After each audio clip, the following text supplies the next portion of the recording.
بسم اللہ الرحمن الرحیم۔ شب جمعہ تھی، ماں قبلے کی طرف منہ کیے ہوئے عبادت الہی میں مشغول تھی اور بچہ ماں کے منہ سے نکلنے والے ہر لہجے پر کان لگائے ہوئے تھا۔ کم سنی کے باوجود وہ ماں کے رکوع و سجود اور قیام و قعود کو بڑی توجہ کے ساتھ دیکھتا رہا۔ وہ کان لگا کر سن رہا تھا کہ اس کی ماں تمام مسلمان مرد اور عورت کے لیے دعا خیر میں لگی ہوئی ہے۔ وہ ایک کا نام لیتی ہے اور پروردگار عالم سے ان سب کی سعادت و برکت، نیکی اور بھلائی کی خواہ ہے۔ بچہ ماں کی دعا پر کان لگائے رہا۔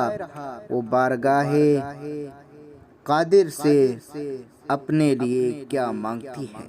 امام حسن علیہ السلام رات بھر جاگتے رہے اور اپنی والدہ گرامی صدیقہ مرضیہ علیہا السلام کے غور سے دیکھتے رہے۔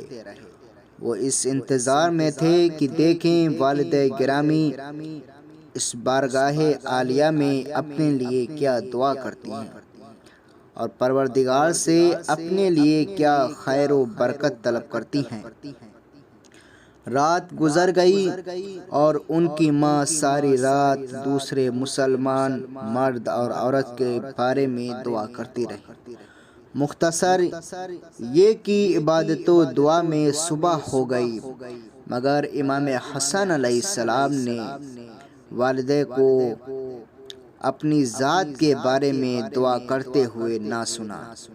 چنانچہ انہوں نے صبح ہوتے ہی والدہ کی خدمت میں دست ادب کو جوڑ کے عرض کیا، والدہ گرامی، میں رات بھر کان لگائے سنتا رہا، مگر آپ پروردگار عالم سے صرف دوسروں کے لیے دعا کرتی رہیں، آخر آپ نے اپنے لیے دعا کیوں نہیں مانگی؟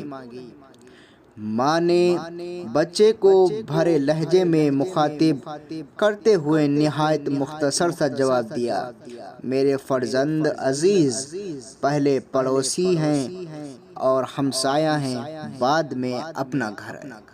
عزیزان محترم، اس واقعے سے ہم نے نتیجہ یہ نکالا کہ جب ہم دعاؤں کو خداوند عالم سے طلب کریں تو سب سے پہلے ہم دوسروں کے حق میں دعا کریں، اس کے بعد اپنے حق میں دعا کریں۔ فقط و سلام ورحمۃ اللہ وبرکاتہ۔